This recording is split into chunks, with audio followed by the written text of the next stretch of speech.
In this video, I would like to give you the cheat code to extreme success in all areas of life. We're talking about health, fitness, romantic relationships, relationships with family and friends, mental health, and even time management. Like literally all areas of life. I'm going to break down the secrets of how to really excel in every area of life. So when outsiders look at your life, it's going to look like a consistent string of victory, a cascade of success, an avalanche of abundance. Your life will appear to outsiders to look like an unbroken boulevard of green lights. And you will accomplish success in every area of life way faster than you ever thought possible. Now, I know that may sound like a bold claim, and it is, but I swear it's the truth. If you do it. See, most of y'all won't do it because you bitches. The average person sucks. The average American is fucking 17 pounds overweight and has less than $1,000 in their bank account. Fat losers. Statistically, you're probably one of them. Luckily, you came across this video and you found the handsome black man who's going to show you how to rise above the ranks of mediocrity and start to excel, to ball, shot call, flex on haters, stun on the hoes. You may be thinking, hey man, why should I listen to this guy? Well, first of all, catch up, motherfucker. I've been balling and shot calling publicly for over a decade. But it's okay, I'm gonna give you a late pass, motherfucker. Over the last few years, I built several multi-8-figure businesses. I did not build my businesses being an influencer, but I managed to become a pretty successful influencer at the same time, you know, with over 1 million YouTube subscribers, over 1 million Instagram followers, over 1.5 million Facebook fans, about 500,000 TikTok followers. I got a beautiful son, loving family, girlfriend with big old titties and a fat ass. Motherfuckers be like, yo, ass or titties? Motherfucker, both, man. We don't take losses out here. We don't live a life of scarcity. We don't have to choose. I want both. And I got them, man. I'm also in amazing shape. I mean, you can become financially successful and still be out of shape, about to die, sick. No. I look like the motherfucking Oscar statue. I look like a motherfucking Avenger. They should have cast me to be Luke Cage, but you see how Marvel's always fucking up. That was another one of their blunders. So it's very rare to meet a motherfucker with millions of dollars in amazing shape and is happy. I'm going to give you the key to all of this shit, man. I'm going to break it down in this video. This is one you're going to want to watch more than once. Take notes. Come back to this video because I'm breaking it all down. Now, check this out. There are 4 main quadrants of life. You have health, money, cash money. Money's an important part of life. Here on Earth, the way it's set up now, you cannot live without money. People say, I don't care about money, I just want to be happy. No.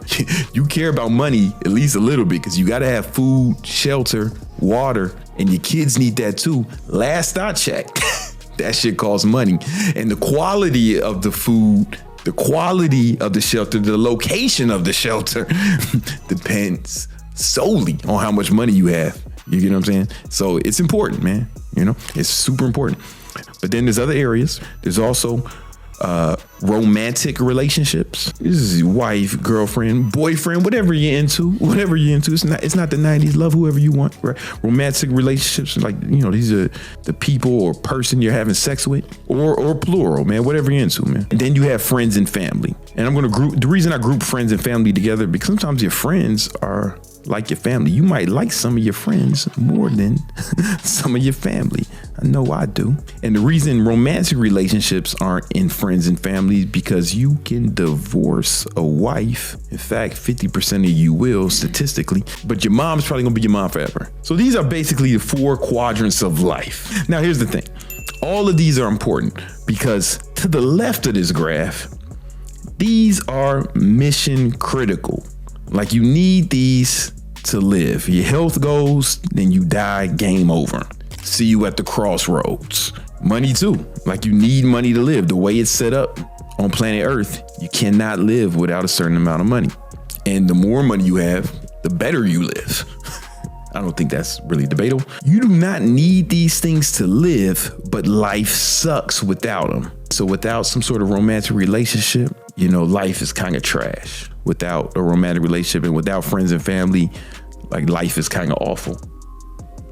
What I highlighted in blue, you need them to live. And the better they are, the better your life is. What I highlighted in yellow, you don't need it to live, but life fucking sucks without it.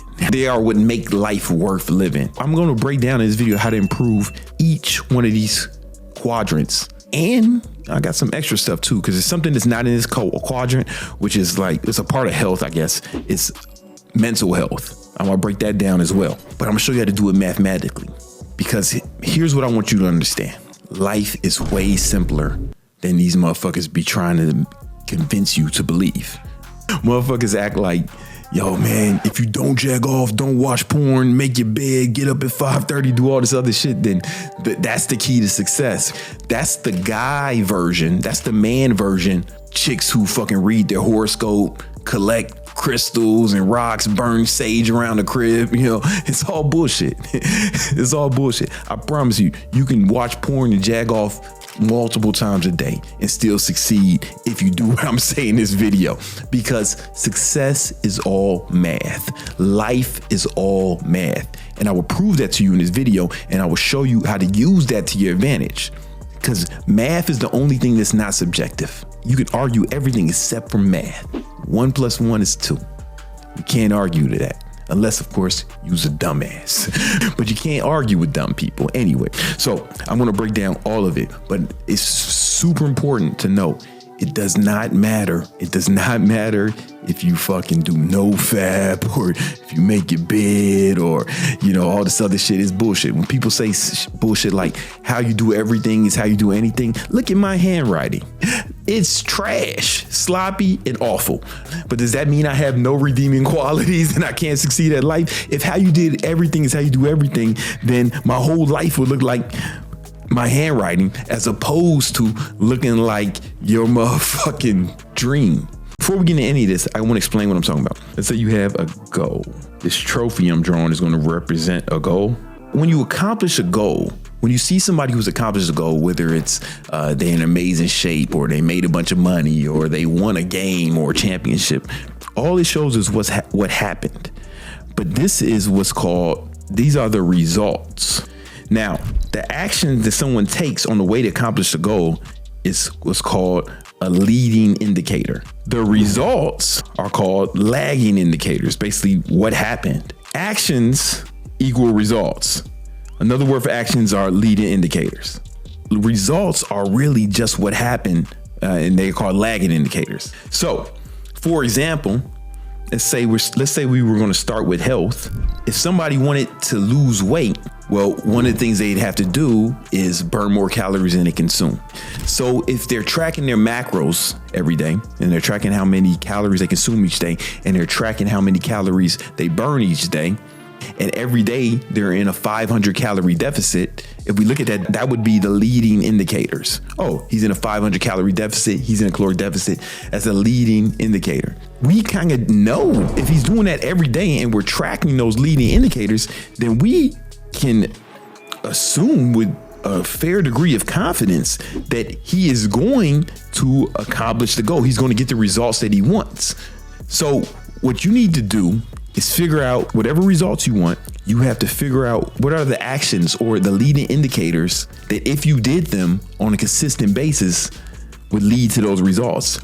So with the weight loss example, if we see every day that this fat boy is in a caloric deficit, then we can have the utmost confidence that he's going to accomplish his goals, you know, and we'll know it. It actually can't happen any other way, because we know for a fact that caloric deficit leads to fat loss.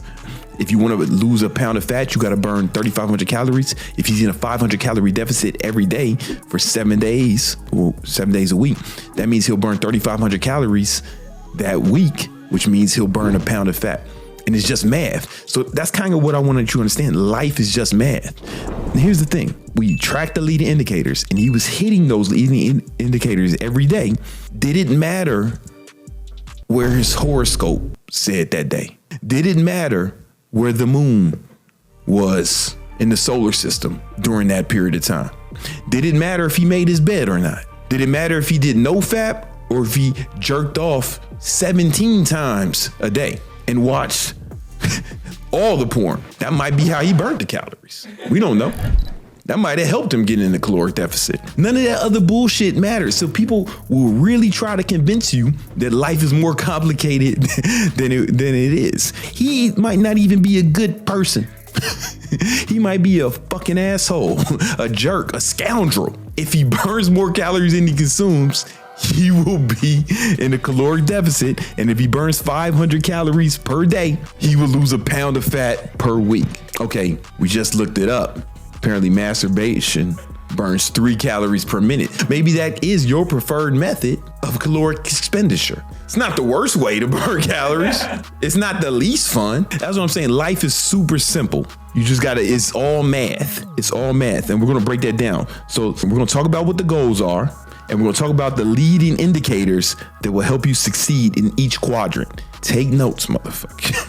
So health. We're gonna start with health. The leading indicators that you need to track in order to succeed in your health and fitness goals. You gotta have your macros, your calories, the calories you consume, calories burnt, sleep, and water. So you gotta be in a caloric deficit if you wanna lose fat. Most of you motherfuckers wanna lose fat. Or if you wanna gain weight, or if you wanna gain muscle, whatever the thing is, you wanna track the calories you consume, the calories you burn, how much you sleep, and your water intake. And the reason this is the main thing I'm focusing on health, because obesity related diseases are number one killer of Americans. It's not gun violence. It's not terrorism. It's not cancer. It's not car crashes. It's obesity related diseases.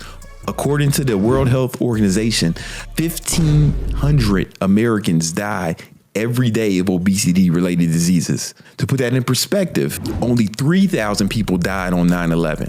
The obesity epidemic in America is like a 9/11 every other day, but it happens so gradual and it's so normalized. We got fat mannequins in Victoria's Secret, right? It's so normalized that it doesn't get the same attention it deserves. I see one of these fat Victoria's Secret models. I'm like, yo, that mannequin's finna die. That mannequin only got a few years left. All the other black guys are trying to fuck it. Mi gente gusta gorda chicas. Instead of plus size, they gotta start calling it nigga size.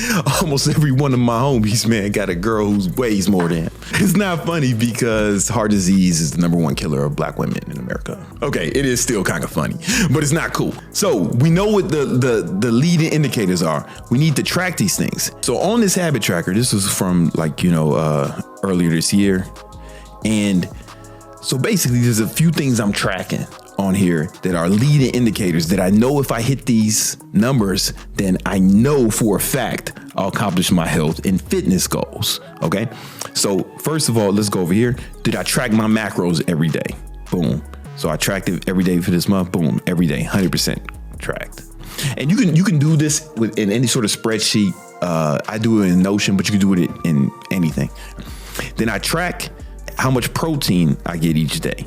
Now, here's the thing. If you're trying to build muscle, or even if you're trying to burn fat, no matter what, everybody should be getting at least 1 gram of protein per pound of body weight.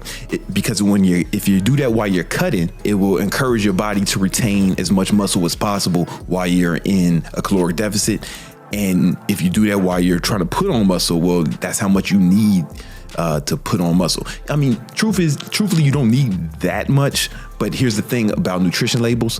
You can get away with less, but I'd rather you overshoot the protein because nutrition labels are allowed by the FDA to be off 20% in any direction. So if something says it has fucking 10 grams of protein, it really might be 8 grams of protein. It legally could be 8 and they say 10, or it could be 12. Like, you don't know. So this protein, we'd rather overshoot than undershoot for that reason. And then, right, calories consumed. So I'm also tracking the calories I consume each day. The way I do both of these things is I keep a scale with me everywhere I go. I keep it in one of those little man bags. You know what I'm saying? Like the Louis bags. Back in the day, I used to keep it in my book bag and just take my book bag everywhere I go. And I used to see guys wearing these man purses, and I was like, I don't know if that's cool. Till I saw some real gangsters, some guys I know who really like kill people, and they would keep their guns in there. And I was like, all right, I guess it's cool now. now that the streets is doing it. The streets done co-signed it. So now I keep that on me with my scale. And I have several scales, and I keep it in my little Louis Man bag, or the Prada one, or sometimes the Fendi one. You know what I'm saying? Sometimes I got different colors. I got a whole assortment of these motherfuckers, and each of them has a scale in it. And I weigh all my food when I'm out, even if I'm at restaurants. Some people think that's weird, but they can go fuck themselves, because I wipe my ass with your opinion of me. I don't care what you think about nothing. It's least of all what you think about me, motherfucker. So I use that at restaurants, you know what I'm saying, or whatever. Or, you know, in my fitness pal, if you're at sometimes, like if you're just eating chicken wings, you can just put chicken wing in there most of the time, and it gives you like a good estimate, you know. Anyway, and I track it with my fitness pal, and you can see how many calories I consume each day, and I put the protein in here. The protein and the calories is most important. I do the ketogenic diet, so I know that my carbohydrates are low. But listen, if you got the calories and the protein, good. Protein for the muscle, calories for, like, you know, how much fat you put on or take off. That's all that's important. You get 1 gram of protein per pound of body weight. Hit your target caloric intake. Whatever you do with the fats and protein, I don't give a fuck. But you can do whatever you want and it'll still work. I do keto for reasons outside of body composition. Then you track how many calories you burn. This is super important, because every fucking fitness influencer will be like, yo, it's calories in, calories out, calories in, calories out. Well, if you're not tracking the calories out, then you're kind of guessing, aren't you? You know, I don't know. So I use the Oura, and it tracks how many calories I burn each day, all day. Even when I'm working out, when I'm sleeping, all day, it's just tracking how many calories I burn. And I used to do it with this thing called a Whoop, but you look like a motherfucking, you look like a real cyber bully, you know what I'm saying, with that shit on. It look kind of nerdy. And if you wearing a suit with that shit, now you look like Spy Kids. Like, I'm not motherfucking Ethan Hunt. I'm not fucking, this ain't Mission Impossible, bro. Fuck this shit, man. You know, I'm not Edward Snowden, right? I'm not trying to hack into this no shit. I don't need some shit that looks like technology on my arm all the time. So it's more discreet. It blends in, you know, with the Cartier bracelets and the fucking, my other AP watch or the Rolex or even the RM. It blends in seamlessly with that. But you could wear an Apple Watch. Apple Watch has similar functionality, or you can wear a Fitbit or a Garmin, whatever. You need to wear some sort of fitness tracker that will automatically track your calories for you. And this is super dope, man, because I started training people in the 90s. Yeah, the motherfucking 90s. Back when the Saint Lunatics and Nelly was pumping out hits. You know what I'm saying? Back when Dipset was dropping the hardest mixtapes. You know what I'm saying? Back when Ludacris and Chingy was making hits. I was training people, and we didn't have devices with this functionality. You guys need to take advantage of this. It can tell you exactly how much you're burning each day. Okay, not exactly. Those things aren't 100% accurate. They're not 100% accurate. But remember, food labels aren't 100% accurate either. What we're trying to do is stay in a range and keep that range as tight as possible to leave as little room for error as possible. And then we do math. So what I did was, I set this habit tracker up where it actually calculates my deficit or surplus, depending on what it's like. For example, this day I'm in a surplus, but most of the days I'm in a deficit. And you see, this month I was cutting, and I burnt 2,400 calories. 24,000 calories. So I burnt, that's about 6-7 pounds. If you just looked at this and you saw that this guy was tracking all this stuff and hitting his numbers, my average protein was 225 grams of protein per day on average. For the month, you can see that I'm in a caloric deficit. Without me looking at the scale, you already know that I probably lost fat and retained the majority of my muscle. And when you look at my leading indicators, you know I probably hit my goal, and I did. Is this making sense? Then I also track how much water I'm drinking a day, and I know I need to get these numbers up because the homie, my favorite white science man, Andrew Huberman, he had a podcast about water, and I did the math equation he had, which escapes me now. But apparently I need to have 136 ounces of water per day, and I fell short of that. Oh, and another thing, I track if I worked out. So I worked out 83% of the days, and I tracked my sleep too, because remember, the sleep is another one. So I tracked how many hours I slept, not hours in bed. This is super important. So Oura Ring does that automatically. Because just because you're in bed 8 hours doesn't mean you slept 8 hours. Because I know some of these nights, like this one, if I was probably up for hours having unprotected interracial sex. You know what I'm saying? Like when you see these low numbers, it was probably that, man. I saw that ad. I meant to go to sleep, but I saw that ass and them titties, and I said, nah, I might have to take a nap during the day, man. And I probably burnt a lot of calories those days, man. See, I was like, you know what? I probably rationalized it. Was like, you know what? I need to burn more calories today. And I turned that pussy into an elliptical machine. Because it doesn't matter what kind of cardio you do. You know, like you can run, you can jog, you can get on a bike, exercise bike. You know, my preferred method of cardio is unprotected interracial sex. So I say all that to say, it's just math. Just looking at the leading indicators, it stands to reason that I probably lost fat that month. I probably in good health that month with my hours of sleep. Again, this is for me. I know that 6 hours of sleep is good for me because I track it, but more people need, especially if you're younger, the older you get, the less sleep you need. It's a weird thing. You can look that up. Right, just looking at the leading indicators, you can see that I probably accomplished my fitness goals. And guess what? It didn't matter where the fucking moon was that month. Didn't matter what my horoscope said. Didn't matter if I did no fap, monk mode, if I jagged off 18 times a day, 30 times a day. It didn't matter. As long as I did the things that lead to the accomplishment of the goal, I'm gonna accomplish the goal. Does that make sense? It's way simpler. Like motherfuckers will tell you to do all this silly shit, all this sucker shit. And that's for health. Now I'm gonna skip mental health now, and I'm gonna talk about that towards the end later in this video, mental health, but that's just like physical body health. Now, if we look at money, what are the leading indicators to getting that bread, getting that cash, that Skrilla, that cheese, pesos, yen, rupees, you know, whatever your preferred form of currency is, you know, how do you get that? What are the leading indicators? Well, I think the main leading indicators are hourly rates, really, which is how much money are you making per hour? Then it's hours worked. Then you got to see, you know, what your income is, and you got to see your spending. Your hourly rate is really how much money you are making per hour. And then if we look at the hours you've worked, then it's just math. If you know what your hourly rate is, let's say you got a job, let's say you're an Uber driver, if you're $20 an hour, then it's just like, boom, how many hours you want to work? How much money you want to make? Then it's just math. You get what I'm saying? Then it's just math. Then you know, like, oh, I need to be, if on average I make $20 an hour, then I need to put in more motherfucking time and I'll make more money. Also, another thing is though, we want to be working towards always increasing this hourly rate. We want to be increasing that hourly rate. Some people will say, oh, you work smarter and harder, you know, make more and work less. No. We're gangsters. We're not bitches. So we want to pump both these numbers up, man. Because I don't know about y'all, but I want the most success I can get.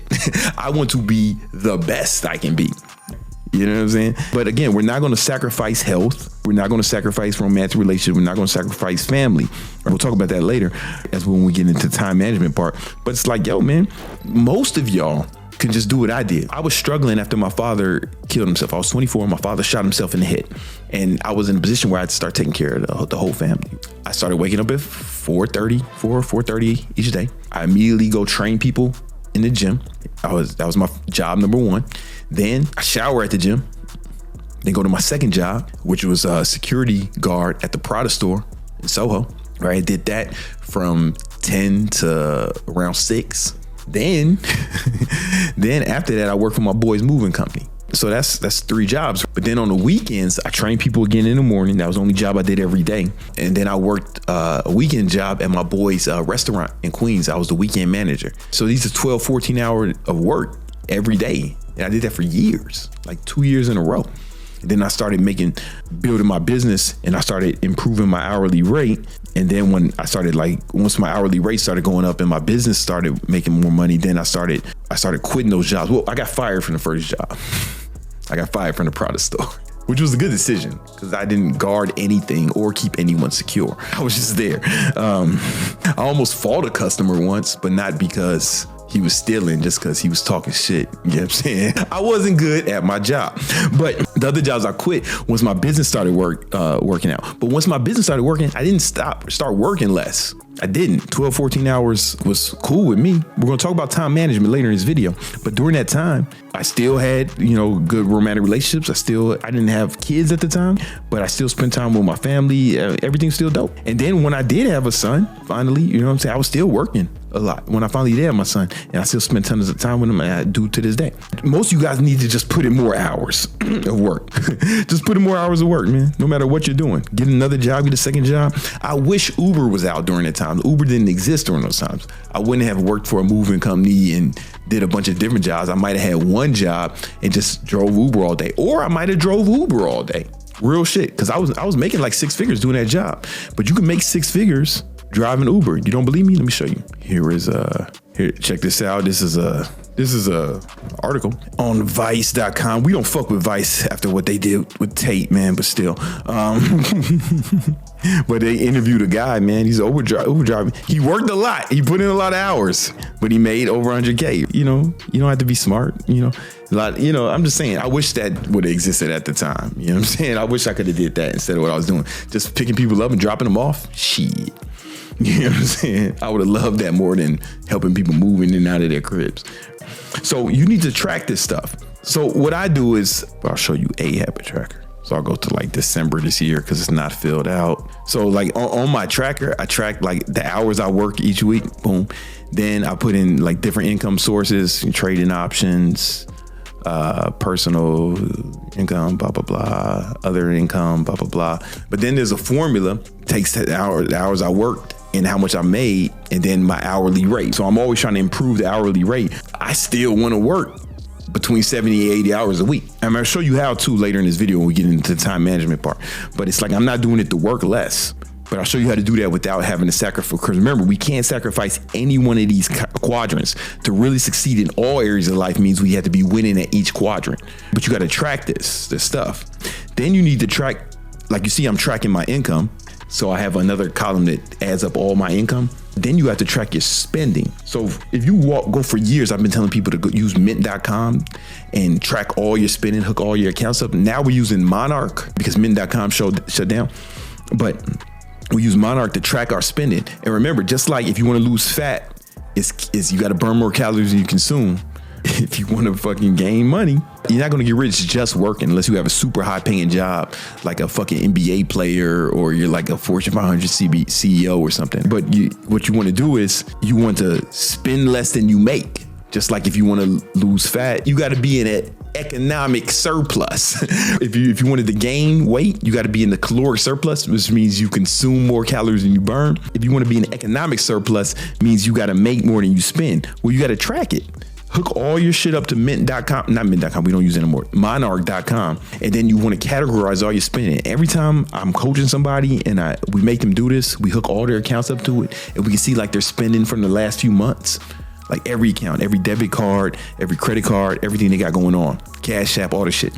What happens is we see a lot of places where we can cut spending, and we cut spending as much as possible. Like shit they don't need. Like we're not trying to have them live in a state of austerity or anything like that, because you can't get rich through austerity either. But you don't want to be wasting money. If you're making more than you spend, then you take the rest of that and then you start investing that. Real estate, stocks, maybe your own business, and use that money as ammo to what? What did that do? That's one of the main ways you can increase your hourly rate. My shit is sky high because I've always been living below my means. If you watch my videos from years ago, I've been making over $1 million a year for a long time. But I wasn't flexing on y'all till recently, you know what I'm saying? Because you invest your financial surplus into assets that produce income, and then you flex with that income. So I bought this Richard Mille. But like, that's a waste of money. That's a waste of money. It don't matter, bro. It was paid for all with assets. I can do this shit. I can buy one of these every year and it won't impact my fucking lifestyle at all. I didn't have to save for this. I saved to get the assets that paid for this. And that's what you got to do to really come up and ball. But you got to be tracking these things. Now, if you fucking did this, there's no way you won't succeed over a long enough period of time. And it won't matter what your horoscope says. It won't matter how many crystals are in your house. what the energy is like. It won't matter. You can do that shit and not make your bed. You don't need to take a cold shower. You don't have to breathe through your nose instead of your mouth. You don't none of that other shit. Just whatever the leading indicators are, track those and manage it. I hope this is making sense to everybody. Now, let's move on to romantic relationships. Okay, here's the thing about romance. You got to find out what your girl or your boyfriend, did he maybe watching, whatever you guys got going on. A long time ago, I read this book called The 5 Love Languages. Everybody cares about each one of these things in the 5 love languages, but you got to figure out what your partner's primary love language is. So it's different ones. Some of them is words of affirmation. Yeah, words of affirmation. Giving them props, telling them, damn, you suck dick really good, or whatever it is, physical touch, you know what I'm saying? Maybe it's physical embracing, maybe it's receiving gifts. Maybe that's how they feel loved. Maybe it's spending quality time. They just want to kick it with you, or maybe it's an acts of service. They doing things for you. And what this means is this is how different people feel love when they experience these things. Some people won't feel love unless you give them words of affirmation, which is my love language. You give me props. You tell me how cool I am. I love you forever. But some people it's physical touch. Some people it's receiving gifts. Some people's quality time, some people's acts of service. The 5 Love Languages is actually a fantastic book. So you got to figure out what your partner's primary love language is and then track it. So if we go back to here, you got to figure out what the love language is. Some people, you don't have to spend a whole lot of time with them. You just got to do one of these other things. You got to spend some time with your girlfriend. And so when you figure out what the love language is for your partner, and then you want to track how much you're doing it. For example, my girl's love language is quality time. If you're spending time with her, she's going to feel great. So what I do, I track how many hours I spend with her. Now this month it was kind of low. I'm gonna be honest with you, but I spent close to 3 hours a day with her. That month I was busy. It was January. I'm tracking other shit, like if she tripping and shit. Like if she wasn't tripping. She was tripping one day this month. She was tripping another day, and I get mad. Because if she's tripping too much, she gotta go. Whatever the love language is, you want to track it. So for example, one of my sales people, his numbers started dipping. 9 times out of 10, when a salesperson numbers start fucking up, he's having relationship issues. So I pulled him aside. I was like, man, so what's going on with your life? Blah, blah, blah. Everything's good. What about you and your girl? He's like, yeah, blah, blah, blah. And I knew from the past, that her love language was gifts. I was like, when's the last time you got her some flowers, or you did something nice for her, And he's like, oh yeah, it's been a minute. I'm like, no wonder she tripping, motherfucker. It's your fault. If you got a dog and it shits in your fucking house because you didn't walk it, whose fault is it? Is it the dog's fault for shitting in the house, or is it your fault for not walking it? She's not tripping. You didn't fucking walk the dog, man. So what we did was we made a recurring task in his calendar to motherfucking get his girl flowers or do some shit for her. We ain't had that problem since. I had to fix his relationship so he get his numbers back up so I make more money. Ain't that some shit? I had to fix his relationship so I get paid. He's fucking up my hourly rate. He's fucking up my this bitch fucking up my metrics. I had to save his relationship, but that's what you got to do as a leader. But honestly, if you do this, it's like just math. And obviously, don't be fucking other bitches and shit unless y'all got that kind of arrangement, and everything. But the main thing, honestly, this will solve most problems. If you figure out your partner's love language, and you fucking track how much you do it, and you make sure you're doing it. I talked to one of my other sales people. He said, man, what's your girl's? He was having issues with his girl, and it was reflected in his numbers. And I was like, man, what's your girl's love language again? He said quality time. I was like, when last time y'all went on a date or something? It was his wife. He's married. He was like, oh man, September. And I said that shit last month. I don't know, fucking almost 6 months since he took this chick on a date, and that's her love language. Of course she tripping. She doesn't feel loved. So he had to make another recurring task, take this chick on a date. Next thing you know, his numbers start going up. I start making more money. It's just math though. They didn't have to go to therapy. They didn't have to do no sucker shit. It's just math. Life is just math. It's super simple. Now let's go friends and family. Now here's the thing. They have a version of this book for like family members and kids or whatever. So you want to see that too. But really, you want to spend time with your friends and family. You know what I'm saying? And make sure you're hanging out with them, doing stuff for them, So I track how much time I spend with my family. A lot of times people say, yo, man, family's the most important thing. I'm like, and they almost like they use their family as an excuse not to go out and get a bunch of money. Man, I used to be in shape, man, but you know, you have a family and stuff, and you know, so like, yo, shut the fuck up, man. Stop blaming it. Did you just blame your failure on your kids? Did you just use your fucking kids as a scapegoat for you not being in shape? Did you just say it was their fault? What kind of man are you? Anyway, how much time you spend with your kids? Oh, I don't know. Like, you mean to tell me they're the most important thing to you, and you don't even know how much time you spending with them? I think you made that shit up. Or maybe you believe it, but you're not taking it seriously. So I track how much time I spend with my son. I track how much time I spend with my niece and nephews because I got their father died not long ago. They're not really my niece and nephew. They're more like cousins because my cousin's kids, but you know, he died 2 years ago and they live in Miami. So, you know, I'm kicking it with them all the time. You know, I'm trying my best to be a father figure for them, even though I know I can never replace their dad. But I track how much time I spend with them. I track how much time I spend with my son, because if what you say is true, that they're the most important thing, then it stands to reason you should treat it like that. You know, in business, the numbers are real important. How many customers you get each day, how much you spend, and they track all the numbers that are important. If that's the most important thing, it stands to reason you should track it. And then if you track it, you can improve it. If it can't be measured, it can't be managed. And then you can actually see, and then there's data. Right? If I'm spending a bunch of time with my son and we doing dope shit, and you know, I'm teaching them lessons and showing them tons of love and affection, it stands to reason that we'll have a good relationship. But if I'm not tracking that leading indicator, how do I know if it's going to happen or not? Then I'm just hoping it happens. And hope is not a strategy. I really believe you should track the time that you spend with your friends and family. And as you can see, man, I got this shit. Time with the homies. I ain't spend that much time with the homies that week. You know what I'm saying? And 32 hours. My son lives in a different state than me, so I every other week I fly to him to see it, to kick it with him. But I wasn't out there that much this month in question. But I'm usually out there every other weekend. Pretty much every other weekend. We just spent the whole week at Disney World in Legoland. VIP shit, man. Little bastards done waiting in line for like 3 hours. We hop right in front of them. And we're like, oh man, we've been waiting for hours. I'm like, yo man, your daddy poor, man. Your daddy ain't been tracking his leading indicators. Now you gotta wait. Motherfucker might still be in line. We hopped in front of him. Then we said, I do this shit. We just stay on the ride, go on it again. We went on the same shit 3 times in a row, multiple times. Motherfuckers, oh man. So it's not just the time, it's the quality of that time. You know what I'm saying? These broke niggas is spending time with their kids, telling their kids, we can't afford that. You know what I'm saying? You can't even afford to take your kids to Dave and Buster's. We skipping everybody in line fucking at Disney and Legoland. You know what I'm saying? We gonna meet Mickey right now. Yo, you little niggas been waiting in line? It's cool, man. Let me get about you. Step aside, poor children. Prince Keto gotta meet the mouse. And he did.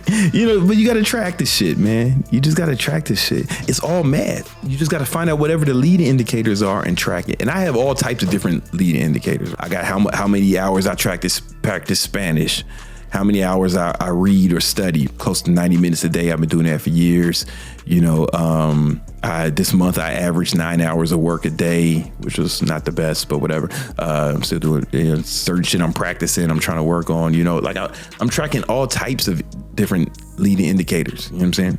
Because it's all math. Now, I said I was gonna come back to mental health. Let me go here. I skipped it intentionally. And again, I'm also gonna show you time management later in this video, but the mental health, and the leading indicator for mental health is mood. Because here's the thing, mood or state. So your state of mind, the state of mind you're in, you know, if you're in a happy state or if you're in a bad state, whatever your average state is, that's actually your personality. So if your average state is fucking low, then that's your personality. You have a fucking bad personality. People hate you. Motherfuckers don't like to be around you, and you're probably not succeeding in life. Now, I know this because I have been diagnosed with bipolar depression. Bipolar 2, the new shit. It ain't that old shit. And it's something I struggle with. It's probably a hereditary thing. You know, my father killed himself when I was in my early 20s. He wasn't diagnosed. It's probably something that went undiagnosed. Mentally stable motherfuckers usually don't blow their brains out. So it stands to reason. So what I started doing, I started noticing that I was just in bad mood more often than I felt like I should have been. And I know that everything is math. So this was, early 2000s. I used to carry around one of these little notebooks, moleskin notebooks, carrying one around with me. And every day I would make a little graph in it. And I would number it from 1 to 10. And this would be my emotional scale. So 10 would be the way Drake felt when the Raptors won the NBA championship. And 1 would be sitting at his desk with a bottle of Jack Daniels and a revolver, trying to figure out, am I really going to go to work today? You know what I'm saying?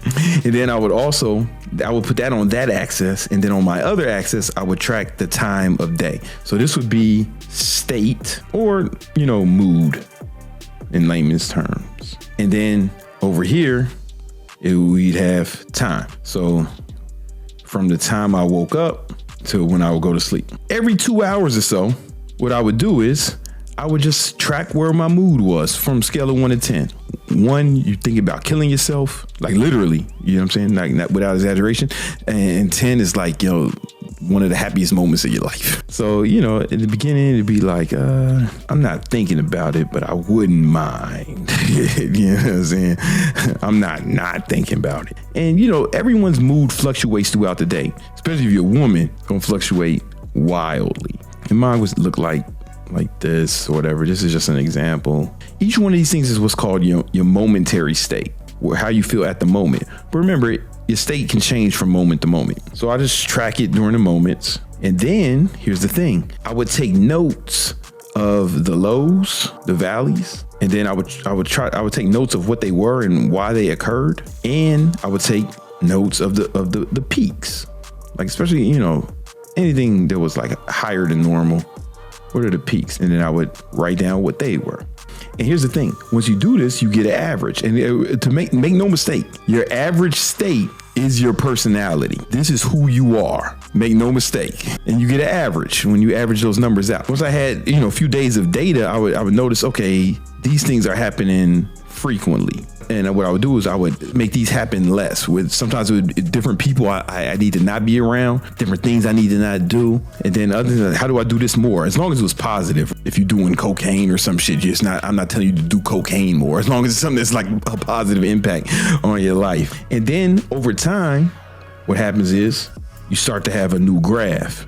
Even if all you did was do less of these things, that would increase your average. But what happens is, because I'm mindful of it, and I would look at a game when it was like a low number, I would say, all right, how can I get it higher the next time? And remember, I have data now on how to increase my mood, on things that increase my mood. So now that I have some data, I can work off the data. And then it would start to look something like this, like less lows, maybe some peaks every now and then. Then it starts to look like this over time. And guess what? That also meant that my average improved. And remember, your average state is your personality. This is who you are. Now my average is higher, and that's the key. See, when people say, I want to be happy, I just want to be happy, I just want to be happy, they can't mean that they never want to experience pain or a negative emotion, because that's unrealistic. Your life is not going to be like that. Every human being is going to experience the full range of emotions, no matter what your circumstances are.